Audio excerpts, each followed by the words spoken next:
El sistema político mexicano de José López Portillo, Miguel de la Madrid Hurtado, Carlos Salinas de Gortari, la era de los tecnócratas, 1976-1994.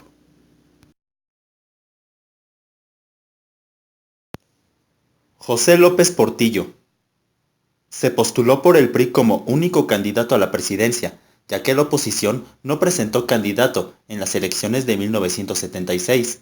López Portillo se comprometió a superar la crisis, haciendo un pacto de unión. Para ello, utilizó la mayor riqueza económica del país, el petróleo mexicano. Su mayor aporte durante su sexenio fue el reconocimiento de la izquierda como fuerza política. Los gastos que realizó en inversiones fueron de baja o nula productividad. A base de diversas obras, trató de modernizar el país, como lo habían hecho algunos de sus antecesores. López Portillo subió el precio del barril de petróleo, a pesar de que los principales compradores de crudo encontraron clientes que lo venderían a un precio menor que el de México. En cuanto al peso, intentó defenderlo de la devaluación, pero finalmente tuvo que ceder. Al final de su sexenio, no aceptó ninguno de los errores cometidos durante su administración y evadió su responsabilidad por las fallas en el sistema. Miguel de la Madrid Hurtado tuvo la oportunidad de regresarle a la sociedad la democracia y consolidar al sistema, pero no lo hizo. Era un hombre del sistema político mexicano. Durante su administración, creó la Secretaría de Contraloría y la Ley Federal de Responsabilidades de los Servidores Públicos. Reformó el artículo 115 en favor de los municipios. El 19 de septiembre de 1985 ocurrió una tragedia que sacudió la capital del país. Se derrumbaron varios edificios a causa del terremoto de 8.1 grados en la escala de Richter.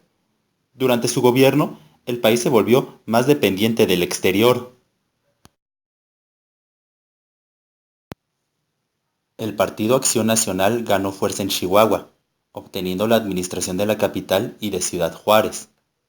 Finalmente, hubo fraude para las elecciones a gobernador del estado, y el PRI retuvo la gubernatura.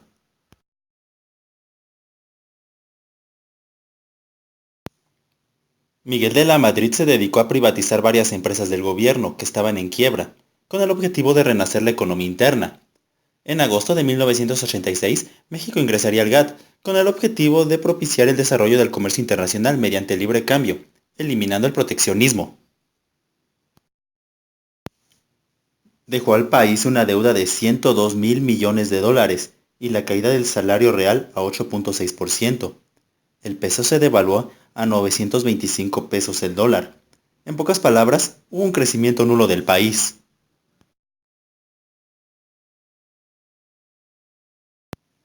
Cuauhtémoc Cárdenas abandona el PRI y se postula como candidato a la presidencia de México, por la izquierda.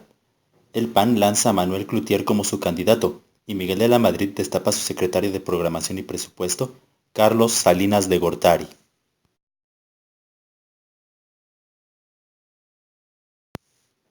Manuel Bartlett ordenó la caída del sistema, al enterarse que Cárdenas iba a la delantera en el conteo de votos electorales. Finalmente, Salinas es declarado vencedor de las elecciones. Como consecuencia, Cárdenas opta por la vía pacífica y funda el Partido de la Revolución Democrática. Carlos Salinas de Gortari, un gran estratega que constituyó su gabinete con un grupo de tecnócratas llamados la Ivy League. Su principal objetivo fue rehabilitar el sistema político mexicano y continuar modernizando al país. Por primera vez, la oposición, el PAN, obtiene la gubernatura de un estado, Baja California Norte.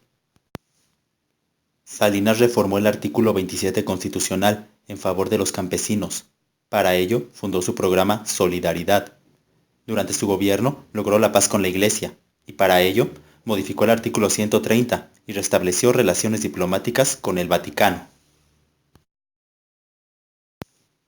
El PRD se declara abiertamente enemigo del salinismo, principalmente en el Congreso Legislativo.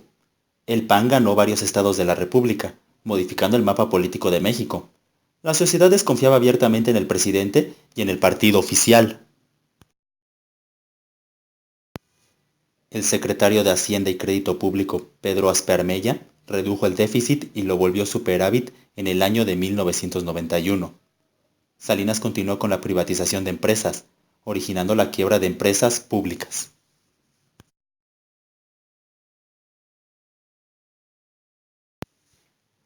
Su gran logro político fue la firma del Tratado de Libre Comercio de América del Norte, con Canadá y Estados Unidos, y la autonomía al Banco de México.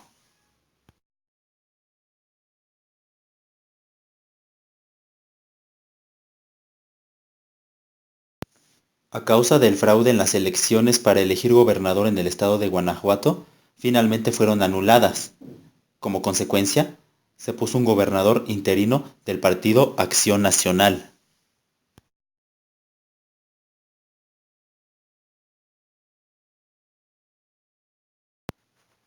Para los comicios de 1994, Salinas postula a su secretario del Desarrollo Social y exdirigente nacional del Partido de la Revolución Institucional, Luis Donaldo Colosio, como candidato a la presidencia de México.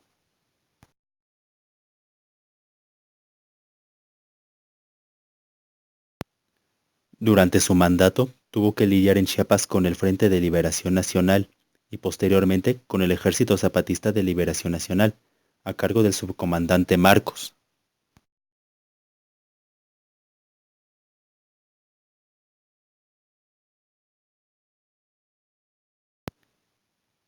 A causa de la muerte de Luis Donaldo Colosio, perpetrado por el sistema, el secretario de Educación Pública, Ernesto Zedillo, es postulado como candidato a la presidencia de la República, resultando ganador en los comicios del año 1994.